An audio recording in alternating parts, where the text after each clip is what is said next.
डिसेंबर 2023 मध्ये छत्रपती संभाजीराजे यांनी पुतळ्याच्या दर्जाविषयी प्रश्नचिन्ह उपस्थित केलेलं होतं। तसं पत्र संभाजीराजेंनी पंतप्रधानांना दिलं होतं अशी माहिती संभाजीराजेंनी दिलेली आहे। तर आजच्या प्रसंगावरती त्यांनी संतप्त प्रतिक्रिया दिली आहे। ते नेमकं काय म्हणालेत बघूया।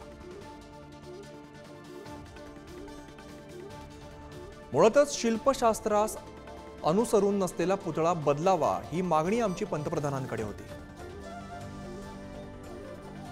महाराष्ट्रात छत्रपती शिवाजी महाराजांचं स्मारक वर्षभरात कोसळतं ही दुर्दैवी बाब आहे। महाराजांच्या किल्ल्यांवरती आपण कोणत्या अधिकाराने बोलणार, आता त्या ठिकाणी उचित स्मारक उभारणं गरजेचं आहे। निवडणुकीआधी स्मारक उभारण्याची गडबड करू नये। उशीर होऊ दे, पण शास्त्रोक्त पद्धतीने या स्मारकाची पुनर्बांधणी झाली पाहिजे।